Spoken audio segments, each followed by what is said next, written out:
मंत्रीगण, प्रदेश के मंत्रीगण, सांसदगण, विधायकगण व विभिन्न विभागों से जुड़े हुए सभी अधिकारीगण और सब 22 स्थानों पर आज उपस्थित हमारे जितने सज्जनवृंद भाइयों बहनों, पत्रकार छायाकार मित्रों, आज का दिन हरियाणा के विकास की इस कड़ी में एक महत्वपूर्ण दिन इस नाते से कहा जा सकता है, क्योंकि निरंतर जो विकास के पथ पर हम लोग चल रहे हैं और हर वर्ष हजारों करोड़ रुपए की विकास योजनाएं शिलान्यास होती हैं, उद्घाटन होते हैं और विशेष तौर पर कोविड के समय में जब हमने अनुभव किया कि सब स्थानों पर जाकर कई बार शिलान्यास उद्घाटन करना संभव नहीं हो पाता है, तो ऑनलाइन उद्घाटन के सिस्टम को हमने शुरू किया और मुझे खुशी आज बताते हुए कि उस कड़ी में आज ये छठा कार्यक्रम है। पहला कार्यक्रम 2019 में हुआ था, जिसमें 209 प्रोजेक्ट जो 4022 करोड़ की लागत के थे वो सब शिलान्यास उद्घाटन हुए थे। उसी क्रम में दूसरा जो कार्यक्रम 27/10/20 को हुआ, तीसरा 21 मार्च 21 को हुआ, चौथा कार्यक्रम 10 जून 21 को हुआ, पांचवा कार्यक्रम इसी वर्ष 4 सितंबर 22 को हुआ और आज हम 6 जनवरी 2023 को ये छठा कार्यक्रम कर रहे हैं। आज के इस कार्यक्रम में जैसा मैंने बताया कि कुल सभी 22 जिलों में 167 प्रोजेक्ट्स, परियोजनाएं जिनका शिलान्यास उद्घाटन हो रहा है और कुल इसकी लागत 1882 करोड़ रुपया इसकी लागत है। एक बहुत बड़ी, जिसको कहें कि धनराशि के प्रोजेक्ट आज हरियाणा की जनता को समर्पित किए जा रहे हैं। मैं मानता हूं कि हरियाणा का विकास केवल हरियाणा तक ही इसकी चर्चा सीमित नहीं होती, बल्कि पूरे देश के विकास में अपना योगदान करते हैं। और खास करके गुरुग्राम जैसा नगर, जहां से आज का संबोधन हो रहा है, हम सब बैठे हैं, यहां जो इस प्रकार के विकास की बातें प्रारंभ होती हैं, शुरू होती हैं, तो इसकी चर्चा पूरे देश में तो जाती है, पूरी दुनिया में भी जाती है, क्योंकि ये शहर एक प्रकार से आइकन सिटी ऑफ हरियाणा बना है। दुनिया भर की जो 500 बड़ी कंपनीज हैं, उनमें से लगभग 300 कंपनीज, उनकी उपस्थिति गुरुग्राम में है। तो गुरुग्राम एक प्रकार की हमारी हरियाणा की आर्थिक राजधानी भी ये कहलाती है।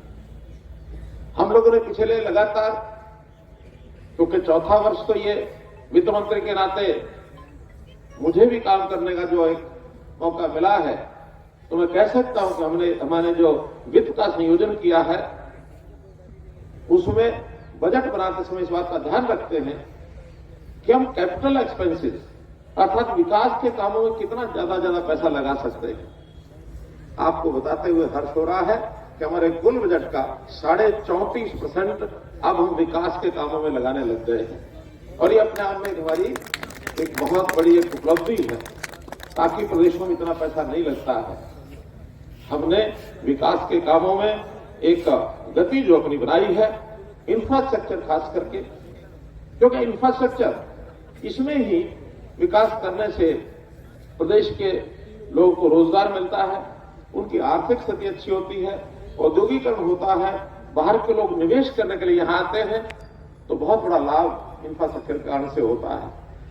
2015 में जब प्रधानमंत्री जी स्वयं फरीदाबाद में आकर के बदरपुर मुजस्सर की जो रेलवे मेट्रो का उन्होंने उद्घाटन किया था, उस समय उन्होंने एक बात कही थी कि अगर हमको प्रगति करनी है तो इंफ्रास्ट्रक्चर के ऊपर थोड़ा जोर देना पड़ेगा और रेल हो, रोड हो या सामान्य नागरिक की अन्य सुविधाओं के लिए जो इंफ्रास्ट्रक्चर होता है, उसको जितना हम आगे बढ़ाएंगे, जितना निर्माण करेंगे, विकास के फल उतने ही नीचे तक पहुंचेंगे। तो इसलिए इस काम के लिए हमने जो आज ये दिन किया है, मैं सभी विभागों के जो हमारे काम करने वाले, चाहे अधिकारी हैं, चाहे वहां काम करने वाले हमारे ठेकेदार हैं, चाहे योजना बनाने वाले, प्लानिंग करने वाले लोग हैं, और इसमें अन्य संस्थाएं भी जो सहयोग करती हैं, मैं आज उनका बहुत बहुत आभार प्रकट करता हूं और आपको इस अवसर पर बहुत बहुत बधाई देता हूं।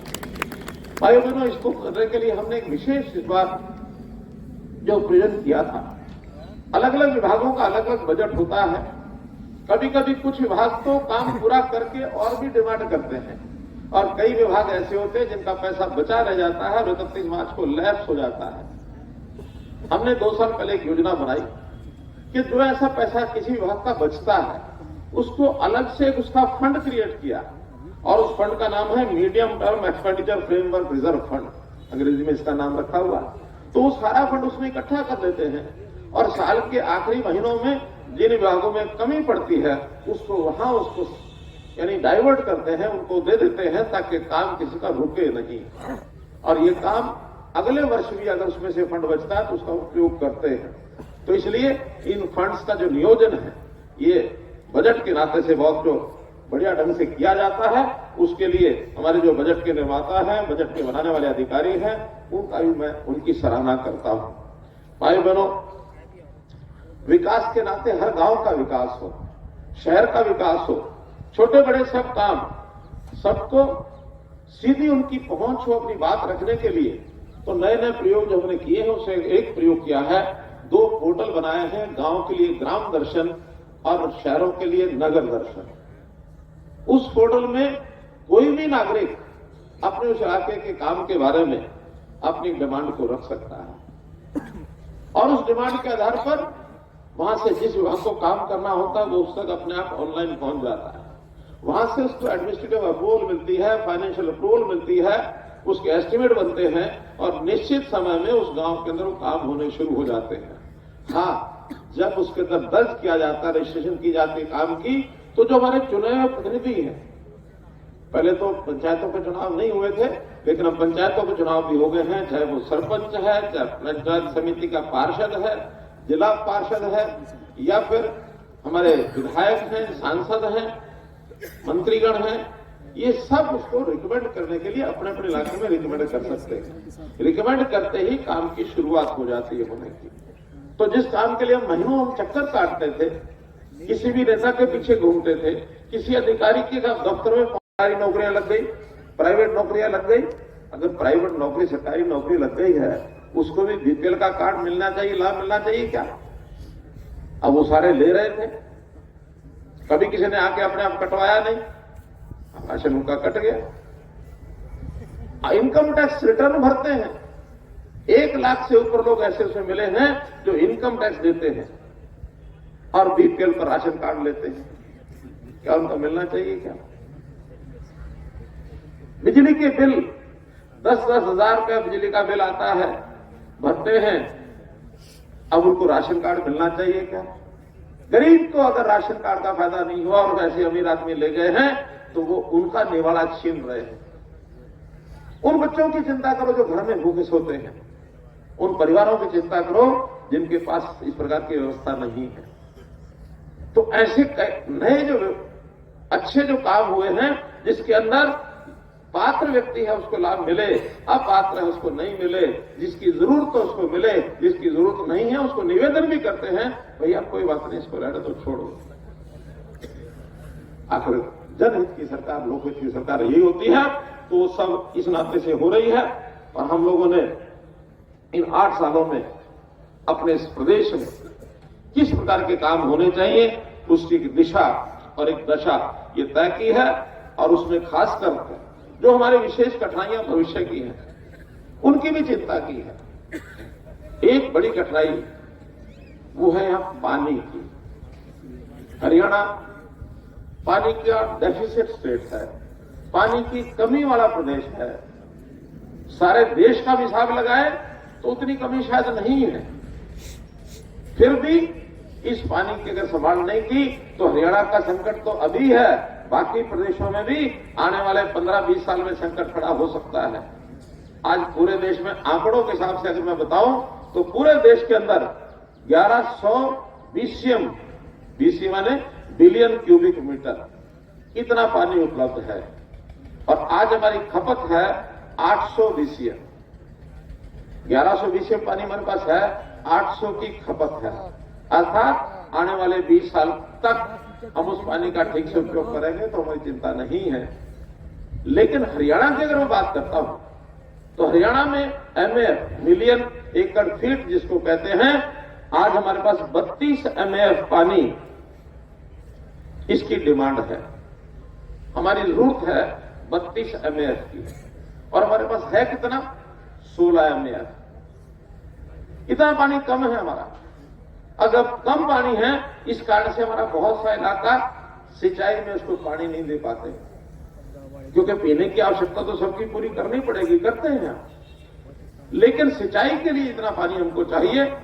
आज हमारी सिर्फ 40% जमीन जो हमारे सिंचाई से, यानी कैनाल की जो इरिगेशन है, नहरी सिंचाई से हम उसका उपयोग करते हैं। 30% ऐसा है जो ट्यूबवेल से हम जो है उसकी सिंचाई करते हैं। बाकी 30% इलाका ऐसा है जिसमें पानी पहुंचा नहीं पाते हैं। पूरा वर्षा के ऊपर निर्भर है। आगे बरसात तो खेती हो जाएगी, नहीं आई तो खेती नहीं होगी। हम चाहेंगे कि हम खेती के इस प्रकार के सिस्टम बनाएं, इरिगेशन सिंचाई के सिस्टम बनाएं, माइक्रो इरिगेशन, ताकि उस 30% इलाका जो बाकी बचा हुआ है वहां भी आखिर तक पानी पहुंचा सके। पानी तो जितना उपलब्ध है हमें उतना ही है। अभी कल ही हमारी एसवाइल को लेकर के परसों मीटिंग हुई। पंजाब के मुख्यमंत्री ने बिल्कुल मना किया कि हम तो एसवाइल बनने नहीं देंगे। हालांकि सुप्रीम कोर्ट ने निर्णय दे रखा है कि एसवाइल तो बनेगी। अब बनेगी तो कैसे बनेगी, कब बनेगी, कौन बनाएगा, केवल इतना ही विषय बाकी है। सुप्रीम कोर्ट ने कहा कि आपस में मिल बैठ करके कोई समझौता करके बना के रास्ता बनाए कोई। अब अंतोगत्वा हमको अगले 17 जनवरी को जो तारीख सुप्रीम कोर्ट की है उसमें बताना पड़ेगा कि पंजाब के लोग तैयार नहीं है, फैसला सुप्रीम कोर्ट को करना है। जो होगा वो होगा। लेकिन आज हमारे पास जो पानी उपलब्ध है उस पानी को ठीक से व्यवस्थित ढंग से उसका प्रबंध करें। खास करके जो खराब पानी हो जाता है, क्योंकि वेस्ट वाटर जितना निकलता है पानी का उपयोग करने के बाद, चाहे हमारे सीवरेज का पानी है, चाहे नालियों का पानी है, तालाबों का पानी है, इस पानी को कैसे हम इसको शुद्ध करें, वाटर ट्रीटमेंट प्लांट ये कैसे लगा करके उसका पानी का दोबारा उपयोग करें, इसके कई प्रोजेक्ट इरिगेशन के आज इस विषय को लेकर के कई प्रोजेक्ट ऐसे हैं जो पानी को सुधारने के लिए, खास करके ये जो धनापुर में आज प्रोजेक्ट जिसका 137 करोड़ रुपए का ये जो प्रोजेक्ट है, ये सीवरेज ट्रीटमेंट प्लांट, इसके माध्यम से साफ हुआ पानी इसको उपयोग करने के लिए खेतों में सिंचाई में कैसे लेकर के जाए, इसका जो है एक हमने आज जो शिलान्यास किया है। ये प्रोजेक्ट हमारे 207 प्रोजेक्ट हरियाणा में हो चुके हैं। लगातार इस पर काम कर रहे हैं कि 207 प्रोजेक्ट के माध्यम से जो उनको पानी मिलता है, जब ये तैयार हो जाएंगे, कंप्लीट हो जाएंगे, 4 लाख एकड़ अर्थात कुल भूमि का 5% इस पानी से हम सिंचाई करेंगे। जो मैं 30% कम बता रहा हूं, 5% पानी इनमें से लेकर के सिंचाई करेंगे। तो भरपूर इस पर प्रयत्न कर रहे हैं कि पानी की व्यवस्था किस प्रकार से बढ़िया बनाएं, ताकि हम आगामी अगली पीढ़ी को एक सुरक्षित ढंग से आगे पहुंचा सकें, क्योंकि पानी भी हमारी एक विरासत है। पिछले दिनों में आह्वान किया था किसानों को कि धान की बुआई कम कर दें।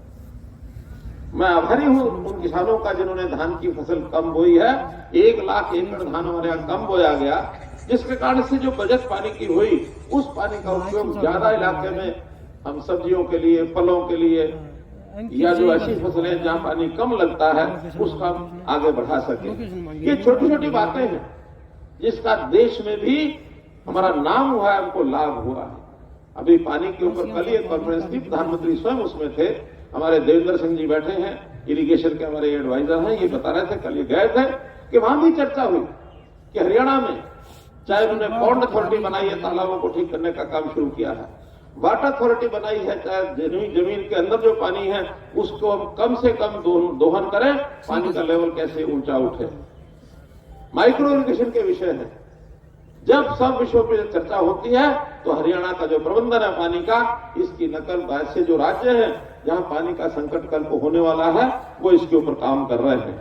मित्रों, भाइयों बहनों, बताने के लिए बहुत कुछ है, लेकिन मैं तो आज इतना ही कहूंगा कि जैसे एक विकास की ये जो हमने गति बनाई है, इस गति को बनाए रखेंगे और बना करके निश्चित रूप से इस प्रदेश को नंबर 1 यानी विकास के नाते हर दृष्टि से हम देश का पहला दर्जे का जो प्रदेश है, इसको हम बनाए।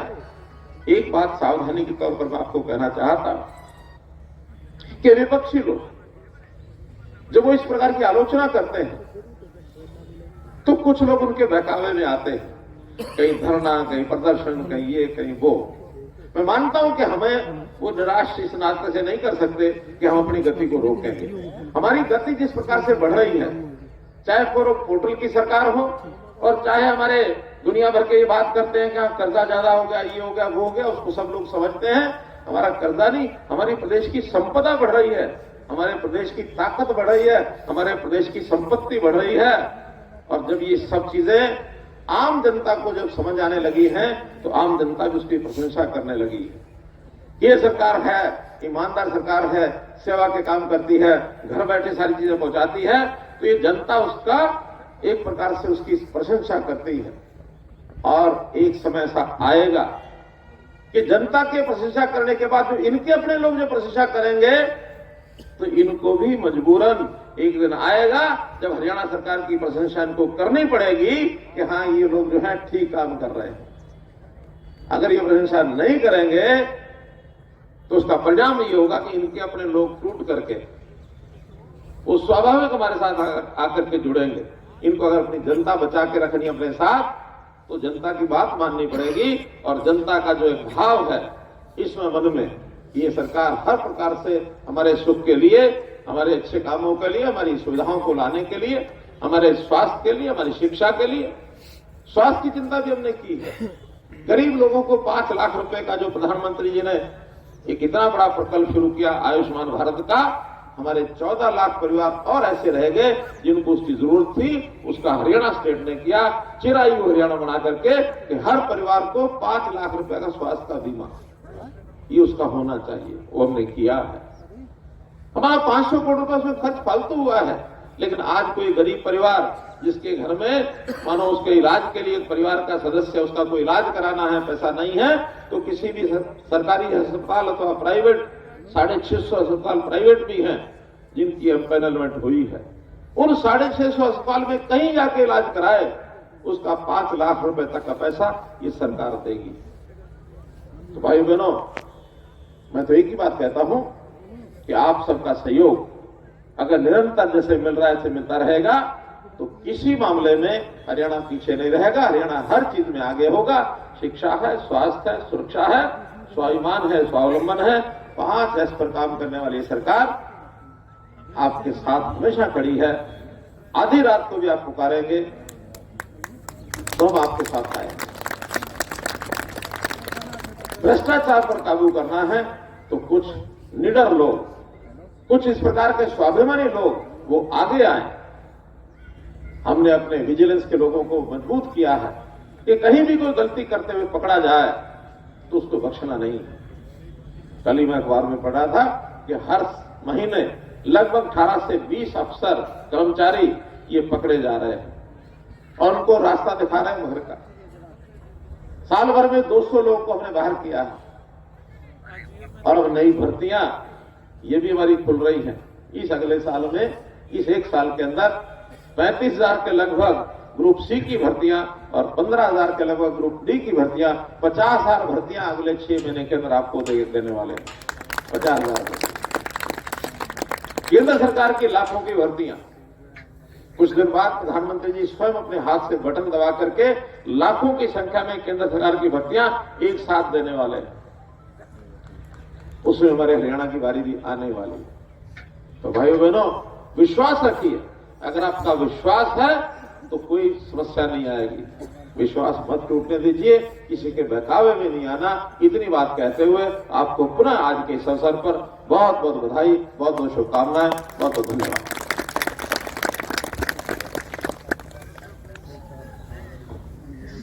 धन्यवाद सर, बहुत ही सही विषय हो। उनको पूरी छूट दे रखी है कि अपने हिसाब से जो उनके पास बजट है उसका काम जैसे चाहे वैसे करा सकते हैं। हाँ, केवल उसके ऊपर एक ध्यान रखना पड़ता है कि काम की क्वालिटी अच्छी हुई है, टाइम से काम हो गया और उस काम में कहीं कोई लीकेज नहीं हुई, भ्रष्टाचार नहीं हुआ। अगर इनमें से कोई कमी पाई जाती है तो फिर हम लोग उसमें हस्तक्षेप भी करते हैं। और इसके लिए अब इंजीनियरिंग के जितने काम हैं ऑनलाइन पोर्टल बना दिए गए हैं।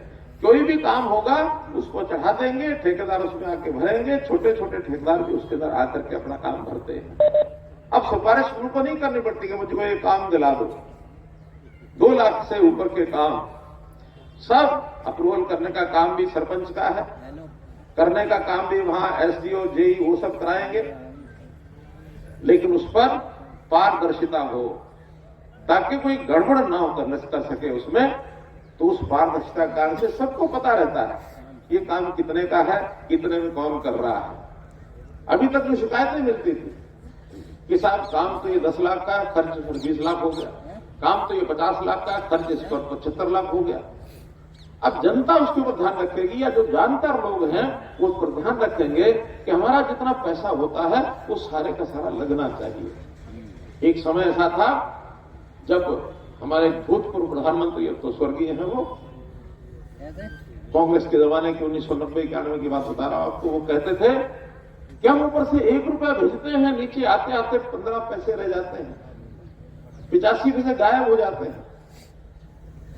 मैं राजनीति की बात नहीं कर रहा, लेकिन एक व्यवस्था में जो दोष ये उस समय ध्यान में आता था। बल्कि हम तो पूछते थे ऊपर भी सरकार आपकी है, नीचे भी सरकार आपकी है, बताइए तो सही है 85 पैसे ये जाते कहां हैं। अब उसको रोकने के लिए हमने ऐसे काम किया कि सब जितना 1 रुपया ऊपर से भेजेंगे तो 99 नहीं, पूरा 1 रुपया नीचे तक जाएगा, बीच में रुक ही नहीं सकता क्योंकि ऑनलाइन सारी पेमेंट हो रही है। जितना पैसा जिसको दिया जाता है उसके खाते में जाता है। तो ये बीच में गड़बड़ करने वाली सिस्टम कमजोर हुए, खत्म हुए हैं। ये गड़बड़ अब होने की कोई गुंजाइश बची नहीं। तो इस प्रकार से ये सरकारें भी हमारे काम करती हैं। बहुत से काम जो इस समय पिछले समय में हमने किए, विचार यही किया कि पूरे प्रदेश में एक साथ काम होना चाहिए, किसी के साथ भेदभाव नहीं होना चाहिए। नहीं तो पहले अलग अलग सरकारें अलग अलग महत्व देती थी अपने अपने इलाकों को कि मेरा इलाका उसका काम हो जाए। हम कहते नहीं, सारा काम हरियाणा का पूरे का एक साथ होना चाहिए, कोई भेदभाव नहीं होना चाहिए। हाँ, थोड़ा भेदभाव हम भी कर जाते हैं कभी कभी, लेकिन क्या कर जाते हैं हम भेदभाव करते हैं जो पिछड़ा इलाका रह गया, जब पहले काम नहीं हुआ वहां थोड़ा ज्यादा काम करा दो। जो कोई गरीब है जिसकी पहुंच ऊपर तक नहीं है उसको ढूंढो, ढूंढ करके उसकी तकलीफ दूर करो, ये जो भेदभाव करते हैं। गरीब का अधिकार पहले है सरकार के काम पर, अमीर आदमी तो अपना काम अपने आप चला लेंगे, कोई दिक्कत नहीं आती है। इसलिए इस भेदभाव के नाते से अगर हम करते हैं उसका मुझे फख्र है, उसका मुझे किसी प्रकार के कुछ संकोच नहीं होता है कि गरीब का काम जो है वो पहले होना चाहिए। मित्रों, भाइयों बहनों, हम लोग पारदर्शिता के नाते से आईटी के आधार पर काम करते हैं। कितने हमने नए सुधार के काम किए हैं, व्यवस्थाएं बदली हैं। उन व्यवस्थाओं को बदलने में लोगों को एक घर बैठे सेवाओं का लाभ मिलने लगा है।